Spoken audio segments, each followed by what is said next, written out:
Maldita Reencarnação, capítulo 54, 19 anos. Este era o verão do 19º ano de Eugênie.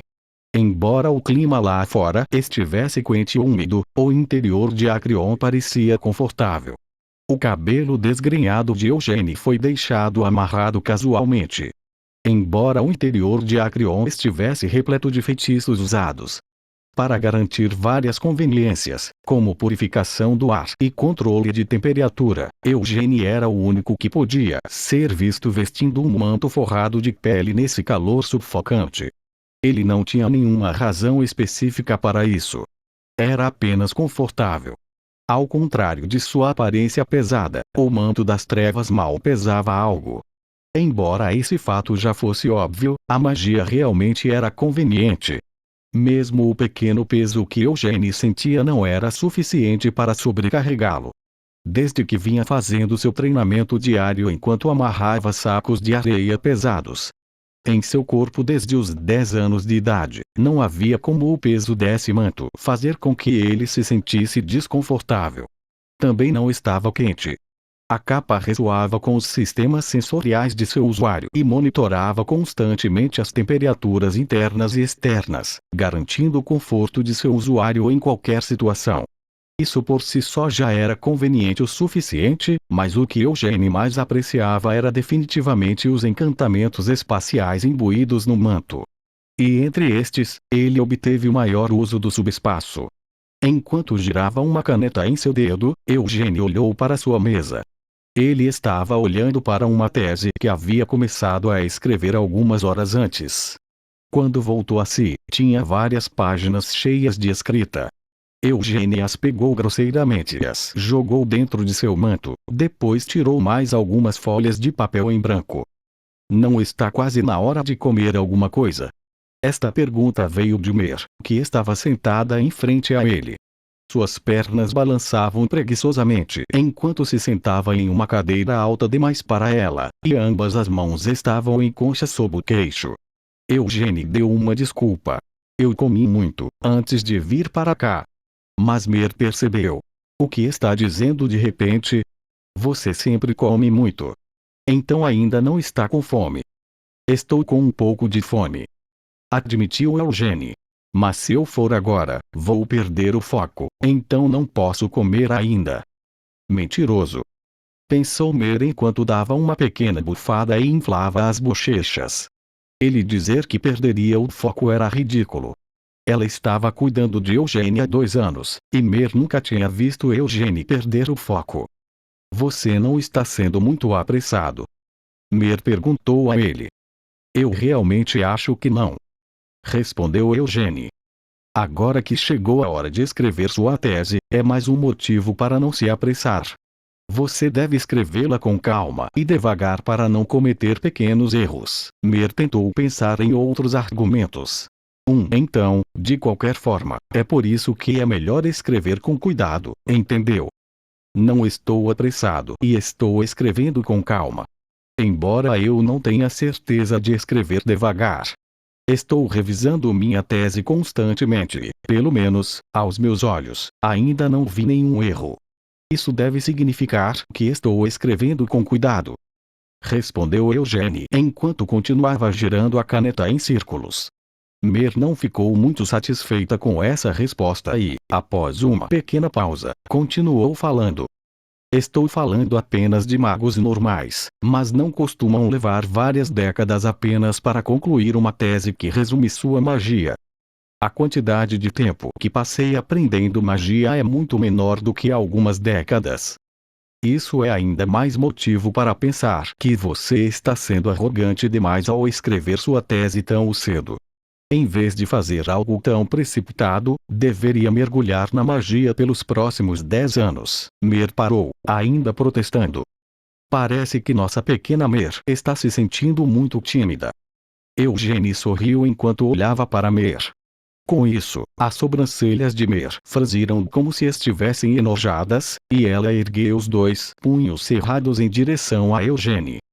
Já não lhe disse muitas vezes para parar de passar dos limites? Mer exigiu. Eugênie negou a acusação.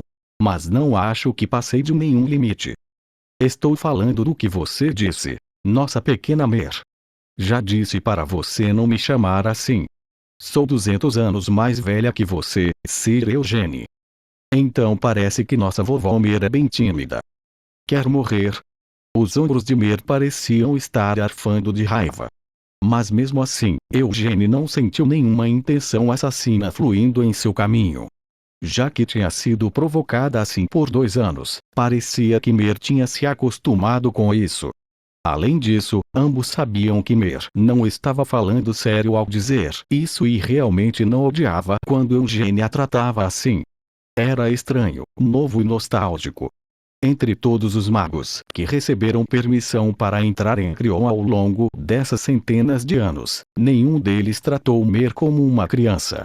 Embora alguns tolos ocasionalmente quisessem dissecar Mer e a bruxaria sob o pretexto tolo de fazer pesquisas, a maioria dos magos mantinha uma certa distância de Mer, tornando difícil para ela falar com eles. Eles não tinham escolha a não ser tratar Mer dessa maneira. Mer era uma familiar que havia sido criada pessoalmente pela sábia Siena, e baseada em uma versão infantil dela mesma. Ela também servia como a inteligência artificial da bruxaria, o maior grimório de toda a história da magia. Mesmo que eles já o tivessem dissecado uma vez, todos os magos que experimentaram o conteúdo da bruxaria ficaram maravilhados com Mer. No entanto, Eugene não era assim. Não havia razão para ele seguir essa tendência. Respeito pela sábia Siena? Embora ele pudesse admitir que ela era uma grande maga, para Eugene, Siena era apenas Siena. Eugene foi direto ao ponto. Você odeia que eu esteja indo? Mer hesitou em responder. Olha aí, você odeia sim. E pensar que já se passaram 2 anos desde que cheguei aqui. Embora pareça que sou o único que entra e sai regularmente deste andar. Observou Eugene com simpatia. Isso é inevitável. Mer murmurou enquanto afrouxava os punhos cerrados. Porque os outros magos já terminaram de examinar a bruxaria há muito tempo. Fazia 2 anos desde que Eugene entrou pela primeira vez em Acrion. Desde então, ele visitava o local quase todos os dias e passava cerca de metade de suas horas de vigília no salão de Siena. Isso não era particularmente impressionante ou surpreendente. Todos os magos que foram autorizados a entrar em Crion, como Eugene, mergulharam diligentemente no estudo da magia. A maioria dos magos que receberam permissão para entrar em Crion tinham orgulho e confiança esmagadores em suas habilidades mágicas. Mas refinando ainda mais suas habilidades, esses magos procuraram alcançar as verdades supremas. Então não era natural.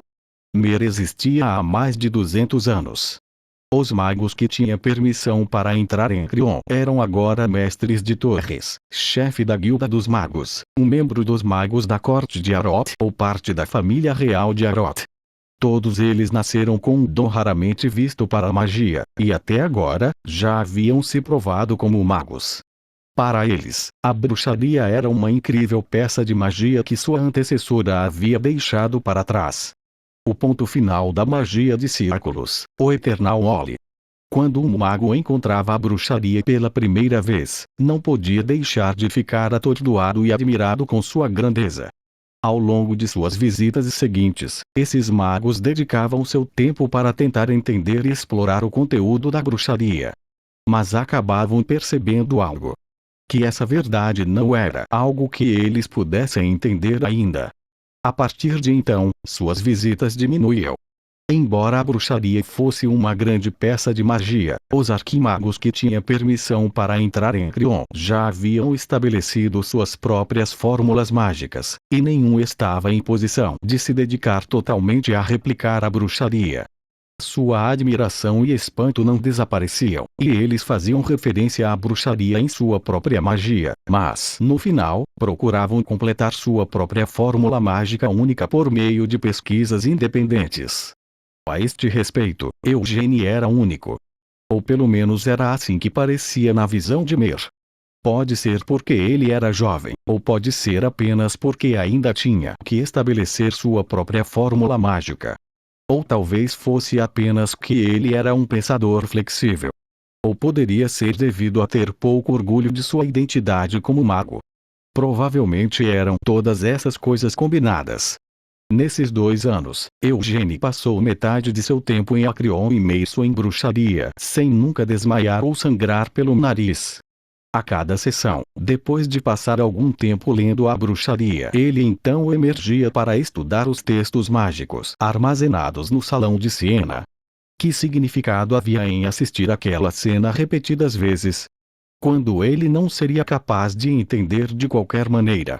Diziam que um Chapin só rasgaria sua virilha se tentasse andar como uma garça, mas o nível de habilidade mágica de Eugênia em comparação com o exigido para a bruxaria não estava nem no mesmo nível da virilha do Chapin.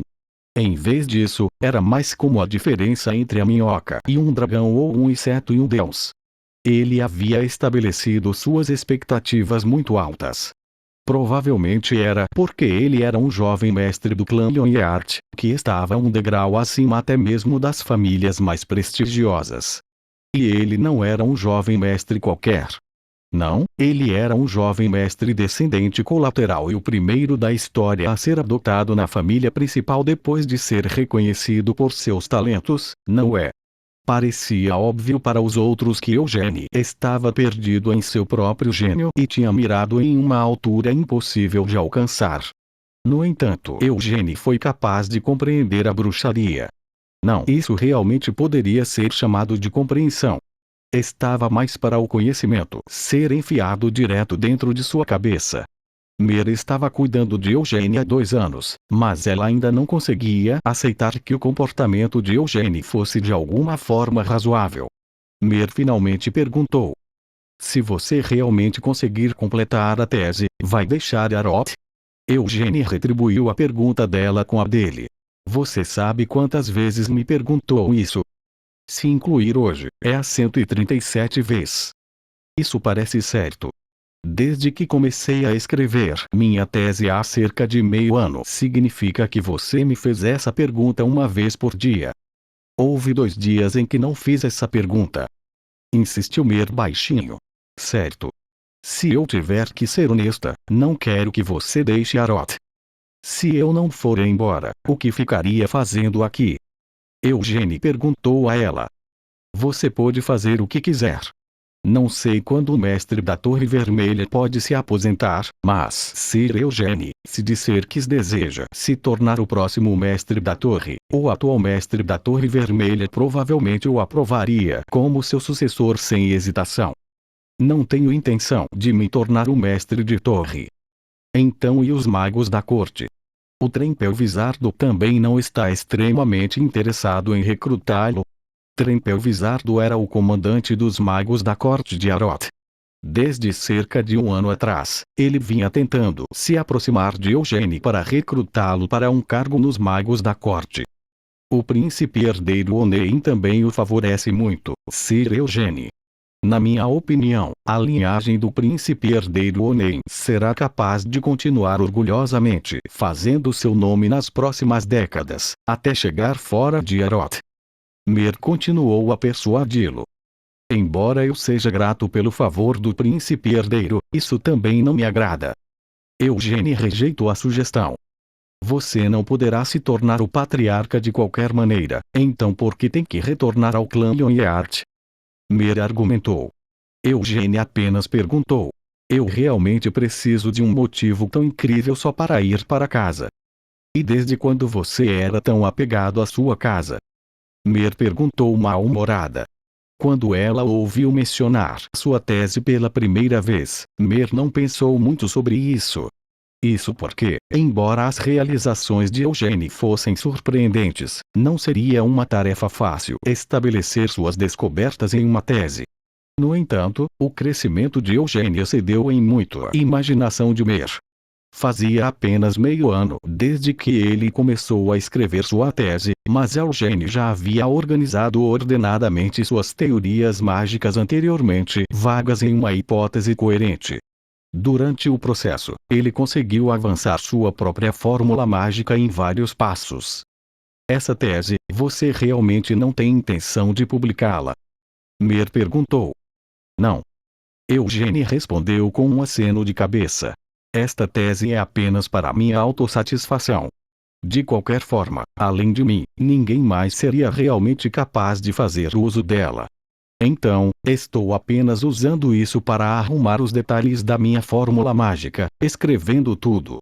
Isso significava que Eugênie não precisava realmente escrever uma tese perfeita. Mer já o ouviu dizer isso dezenas de vezes antes. Foi por isso que Mer se recusou a retrair seus lábios fazendo beicinho. Como era uma tese escrita apenas para autossatisfação, não havia motivo para ele se preocupar muito com a qualidade do trabalho, já que não seria apresentado a um painel de qualquer maneira. Embora esse fosse o caso, Eugênie não iria escrever casualmente qualquer coisa. A tese na qual ele vinha trabalhando há mais de meio ano seria examinada pelo professor de Eugênie, o mestre da Torre Vermelha, Lovellyan.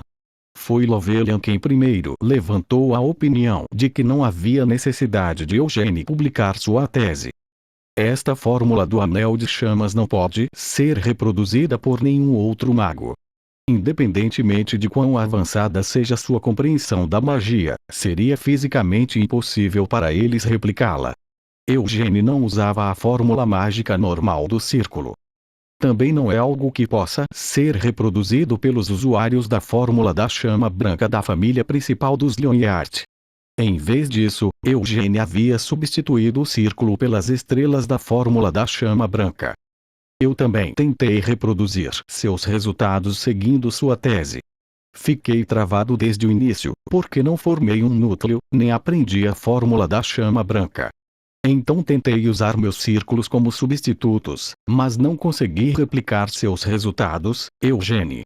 Em vez disso, minha mana parecia fluir para trás.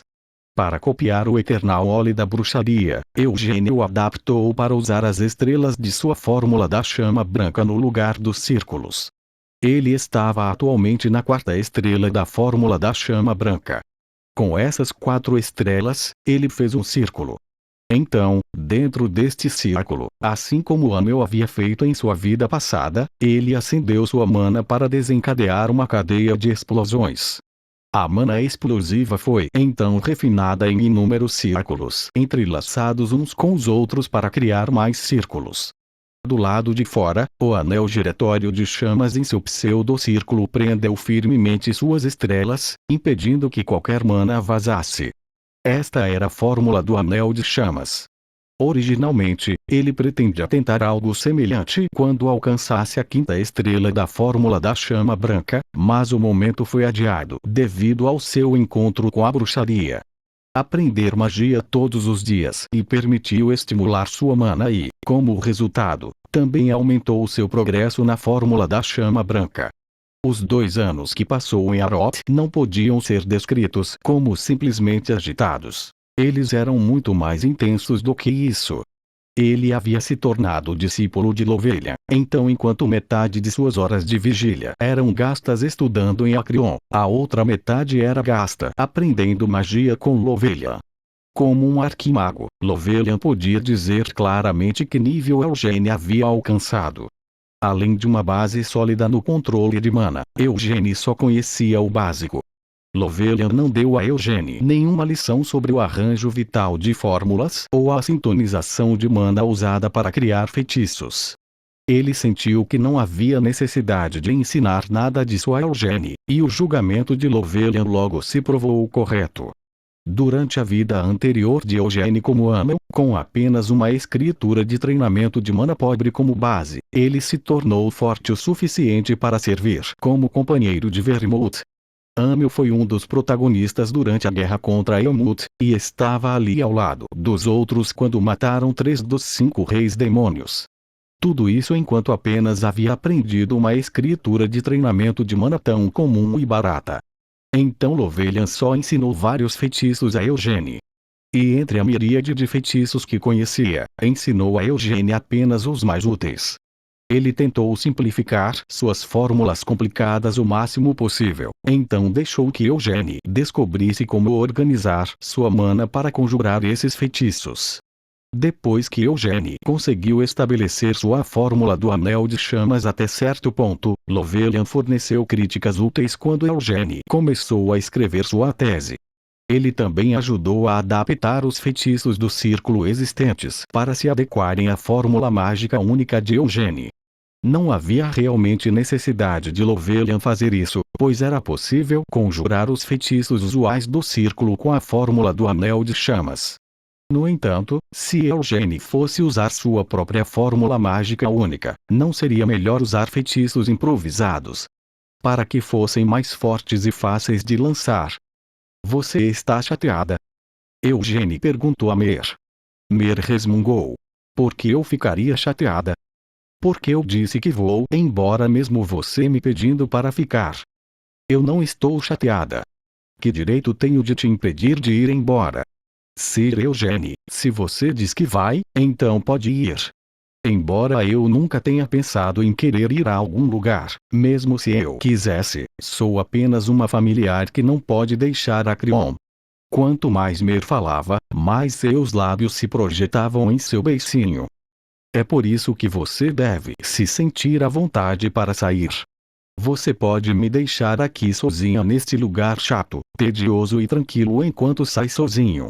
Não estou nada desapontada por me separar de você, com quem tenho passado o meu tempo nos últimos 2 anos. Afinal, não sou realmente um ser humano vivo, e sei muito bem que os humanos são apenas criaturas egoístas. É mesmo? Eugênie perguntou calmamente. Claro, estou bem ciente disso. Porque sou 200 anos mais velha que você. Mesmo assim, Sir Eugênie, por favor, pelo menos venha me ver antes de sair. Não vá embora sem dizer nada como a senhorita Siena. Mer implorou. Tudo bem. Eugênie concordou prontamente. Mesmo que eu tenha dito tudo isso, você continua calmo como sempre. Embora pareça que eu pensei isso centenas de vezes nos últimos 2 anos, você realmente é um lixo. Mer resmungou. Eugênie argumentou. Porque sou um lixo. Porque eu só tenho esse sentimento de você. Não importa se há uma razão ou não. Você, Sir Eugênie, é simplesmente lixo. É realmente tão irritante. Mesmo sendo muito mais jovem do que eu, não me mostrou nenhum respeito como sua superior. Se um adulto lhe disser para fazer algo, não deveria ser apenas uma boa criança e aceitar a ordem obedientemente. Enquanto resmungava essas palavras, Mer pegou o chapéu que havia colocado ao lado dela e o colocou de volta na cabeça, cobrindo o rosto com vergonha. Claro, se fosse realmente persuadido por minhas palavras e optasse por não deixar Arot, então tenho certeza que me sentiria extremamente angustiada por causa disso. Mer hesitantemente admitiu. Mas não posso evitar. Como minha personalidade é baseada na infância da senhorita Siena, minhas emoções e comportamento não podem deixar de ser influenciados por um temperamento infantil. Eugênie parecia desconfiado. É isso mesmo. Sim, claro, é isso mesmo. Mer insistiu. Por isso digo coisas tão infantis e mostro a teimosia de uma criança. Mesmo sob tais circunstâncias, parte de mim ainda aceita que é seu direito ir embora. É por isso que ainda me sinto uma idiota por proferir palavras tão sem sentido. Porque tenho certeza de que a senhorita Siena não agiria assim. Sinto que minhas ações são um insulto a ela. HM. Eugênie hesitou. É por isso que você deveria tratar minhas palavras como ar. Já que estou apenas sendo infantilmente e teimosa sobre isso, não há necessidade de prestar atenção no que estou dizendo. Não é como se houvesse algum ponto nisso, e eu realmente não tenho nada que possa oferecer a você. Mer admitiu humildemente. Talvez, disse Eugênie, enquanto a caneta que estava usando para escrever sua tese continuava a se mover. Mas a verdadeira senhorita Siena pode ter agido como você. Por favor, não diga algo tão sem sentido. Não teria como a senhorita Siena ter feito isso. Não, teria sim. E como você sabe disso, Sir Eugênie? Quando você nunca conheceu a verdadeira senhorita Siena? Você poderia realmente estar dizendo isso enquanto pensa nela como é retratada no conto de fadas? Mer perguntou enquanto levantava o chapéu, revelando seu rosto. PFFFT. Mer soprou uma framboesa em Eugene. No fim das contas, isso foi apenas algo que alguém escreveu usando a imaginação. Mer o repreendeu. Conheci a senhorita Siena. Ela não era esse tipo de pessoa. Minha tese deve estar terminando em breve, declarou Eugene enquanto devolvia infantilmente a framboesa de Mer. Contanto que eu não seja desnecessariamente ambicioso com isso, provavelmente poderei terminá-la antes do final do verão. E daí? Mer perguntou mal-humorada. Com certeza irei procurá-la antes de partir. Talvez eu tenha algo que precise dizer a você naquele momento, sabe? Eugene brincou. Mer exigiu. O que é? Está tentando me provocar? Eu realmente vou te matar. Direi a você na hora. Respondeu Eugene com um sorriso.